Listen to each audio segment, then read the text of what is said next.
Saturday. We are here at the Armed Citizens column. NRA magazine publishes it every month. This is coming from 1982. And I've got about 6 stories I want to read. 4 from the magazine and a couple other ones here. So let's start right now. Story number 1. 3 ski-masked robbers lost their nerve and ran when restaurant manager Edmund Ng confronted them with a pistol in his West Pittsburgh, California hamburger stand. They had the drop on Ng's wife, but forgot their demands for cash and fled when Ng appeared behind them. So there you go, ladies and gentlemen. First of all, you want to make sure that you're prepared. Secondly, you want to protect those things that are valuable to you. And 3, usually the bad guys are chicken, and when they see somebody actually standing up to them, they're going to flee. Okay, so just be prepared, be alert, be aware, make sure you know how to use your weapon. Story number 2. When a neighbor called to tell him that a gang of young thieves was stealing gas from school buses near his Tarrant, Alabama home, Bill Arnold didn't think about his heart condition. He grabbed a .45 caliber pistol and ran to the bus lot where he apprehended the 5 thieves. A school board representative praised Arnold, saying, "It's one thing to call the police. It's another to actually apprehend the people in the middle of the night to save community property."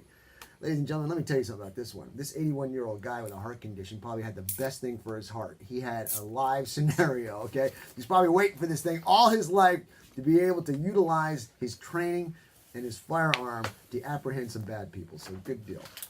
Story number 3. 2 members of a notorious, listen to this story now. 2 members of a notorious Los Angeles street gang broke through 3 locks into the home of an 81-year-old Henry Frito and demanded cash. Just then, an unidentified friend of Frito's entered and trained a pistol on the 2. Now, here it gets good. As he turned to call police, the 2 toughs charged. He fired twice, hitting each one in the midsection and putting the pair to flight.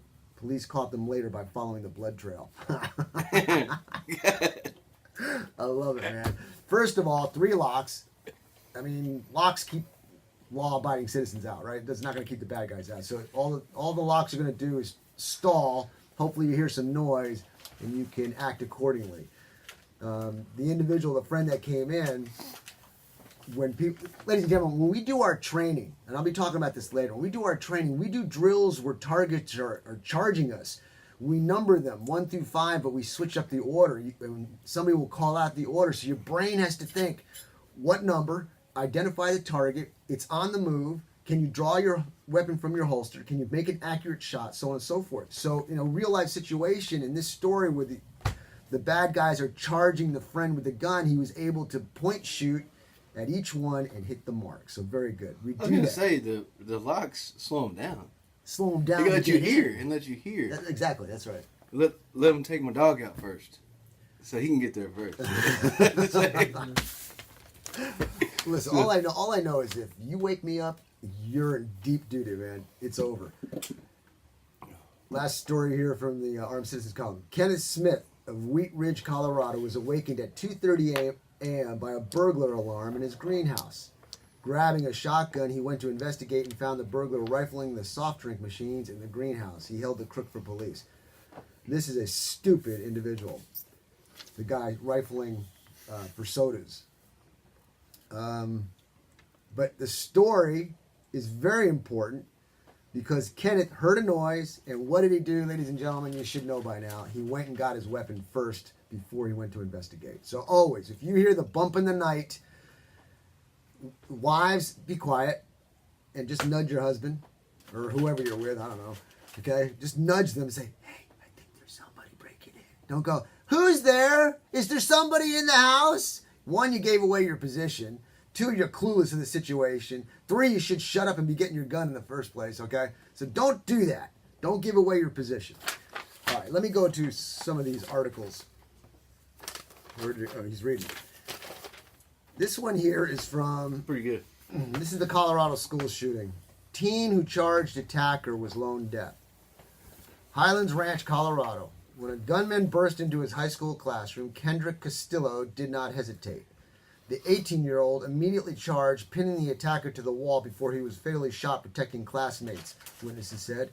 As Castillo charged, so did the other students. One of them, Brendan Bailey, who has signed up to join the Marines. wrestled the gun from the shooter's hand, and the student subdued him. A second shooter was captured by an armed security guard. Authorities said these acts of bravery helped minimize the bloodshed from the attack, which also wounded 8 people. Ladies and gentlemen, I salute this young man.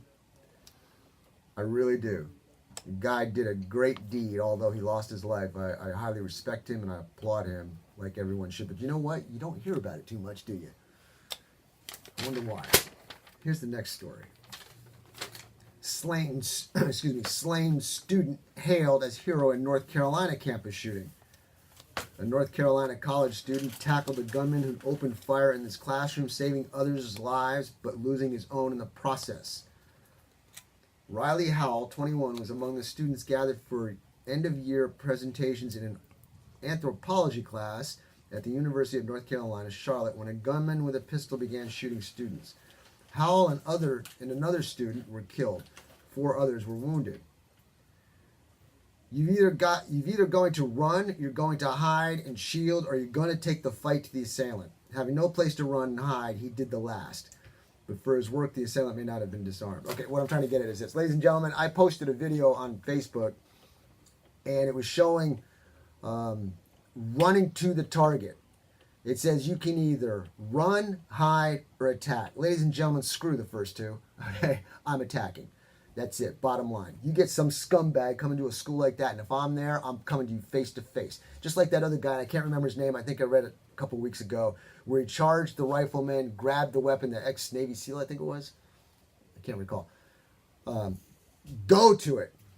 And here's the other thing. Stop restricting people from having guns in school. If they're qualified, if they're legal, if they've gone through the process, if they've shown themselves worthy, why do you restrict people the right to protect themselves? I get it. It's not like it used to be, ladies and gentlemen. It is now and present. And it's crazy world and crazy things out there. And we've got young men giving up their lives. I know the student here in the high school can't do that. I get that. No guns in the high school. But in the college, there should be no restrictions. And I know there's not now. But it was sure as a heck of a hard time getting it that way.